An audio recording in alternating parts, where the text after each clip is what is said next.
There's no side effects from it. Nobody's ever been injured from smoking this plant. Great potential.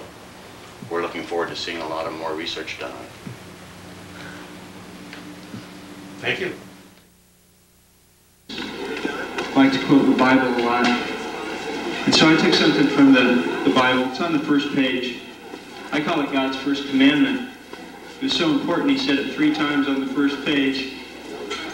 And I put together my own universal permit to cultivate cannabis and sent it to the United Nations in the White House on the 4th of July. And I'd just like to read it to you. It says, most of you have already heard this before, but it says, "Then God said, quote, 'Behold, I have given you every herb-bearing seed which is on the face of all the earth, and every tree whose fruit yields seed, to you it shall be for food. Also, to every beast of the earth, to every bird of the air, I have given every green herb for food.'" And it was so, right? Ain't it still so? I've been eating cannabis seed for the last year, almost every day in Holland. Fresh, fertile, biodynamically grown cannabis seed. I make a tea from the roots, and I put them in a blender with the seeds. And I go outside and I pick off the fresh green leaves off my plants and make leche verde. You blend it up, you strain it, and you drink it. And I think it probably reverses the aging process. I broke my neck 15 years ago in a hang glider crash. I wrecked motorcycles and crashed into reefs underwater as a commercial diver on the North Coast. I'm 43 years old, and I can do more physical, strenuous exercise now than I could when I was 19 when I got out of the Marine Corps. So it wasn't that way a year ago. I would recommend you all save your roots, dry them, hang on to them.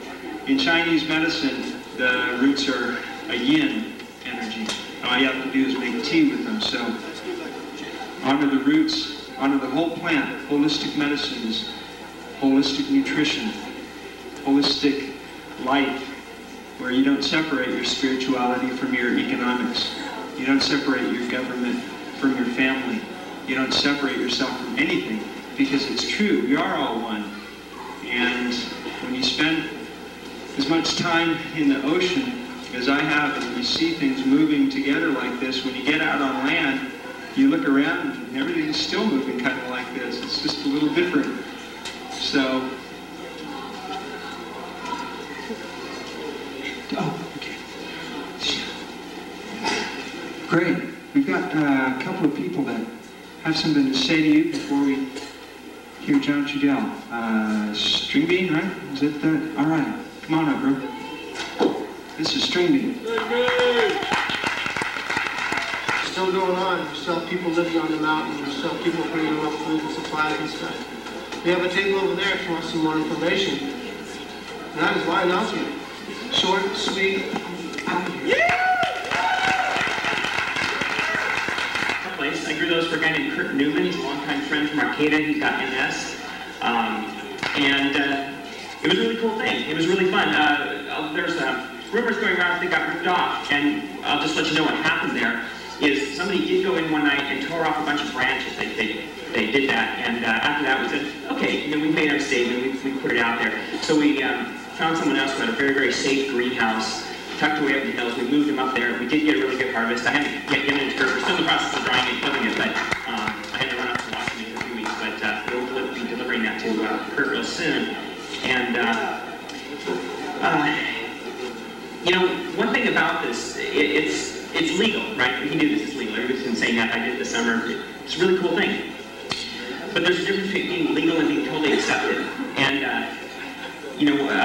the point there is that when I was looking for a place to put the plants, a safer place, I was asking around a lot of people, and a lot of people said, yeah, oh cool, you can have it at my place. Let me ask the landlord. And I had landlords ask for a cut of it.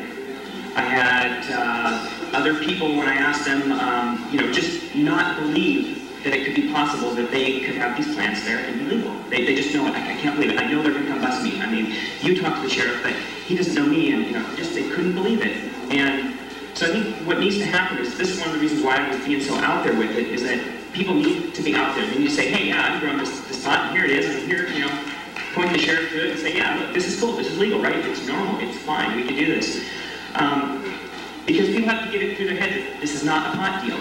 If you're a landlord and a tenant is a patient, you don't deserve a cut. It's theirs. It's their medicine. You don't deserve a cut anything else they get.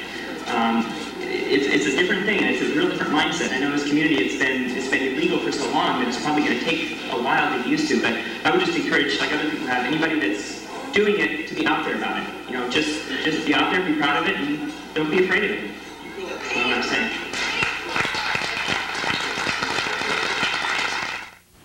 And it's pretty amazing to me to see how many people abuse other drugs. And then whenever we involve them with the use of this plant, the other abusive drugs that they seem to be getting caught up with in their lives kind of fall away from them. They seem to be less and less of the other abusive drugs once they have a quality medicine to use. How do you feel about the pharmaceutical companies making the splash on television with marketing? They've really canvassed immensely lately, especially for things like hair retention and things that that normally you wouldn't see on television. Do you think that that they're a big money-making mogul, and you think they're one of the clear reasons why marijuana and other natural herbs haven't been encouraged to be used? I think originally the pharmaceuticals' intent was very good. What it was set up for in this country and how many people they have helped over the generations is probably countless. However, their disagreements with the use of this plant causes one to wonder where their motivations are. The pharmaceuticals in this country are very wealthy, and they could use this plant. They could do research on it themselves. They have the facilities and the money. And if it wasn't an issue that was put down so much by government, if they would distinguish between this plant and other drugs that are being abused in society and educate people that it's actually a medicinal plant, I believe that the pharmaceuticals would also join in. I believe that they would see that there are many benefits from this plant and that they could as well be helpful. I understand you have a doctor's recommendation for using marijuana. Medicinally, I'm interested in what the issues were that the recommendation was made for. My recommendation was prescribed for the use for anxiety disorder and menstrual cramps, which is one of the oldest uses, since back in the 1800s, since probably, well, before I'd know about, that's one of the oldest uses for it. It's great relief. How long have you been using it medicinally? I started using it around the time, around when I was 18, after high school. In high school I had a really bad car accident, and I had a slip disc in my neck, and they told me that I could either go to physical therapy for a year or have these cortisone injections with needles that long in my neck, and they gave me antidepressants and just all kinds of stuff. And there was, I guess, I don't know if it was a mix-up if I got a higher milligram, but when I took the pills, it was just like, for 3 days I was all foggy and I couldn't think, and it was just, really weird. I didn't like it. And then from my family, my aunt, all my dad's sisters use it for the relief of menstrual cramps and also for aphrodisiacs. A lot of them are, in straight families that you wouldn't think would smoke, but their husbands are cool with it because they like the effects that it has for their wives. Well, I can see right now why it's illegal in this country. It's bounded by Puritans. The reason why it's illegal is all about money. It's all about money. I heard you talking earlier about the pharmaceutical companies, and they need a kick in the knees, as my mom puts it. I'm all for that. That's what I'm screaming.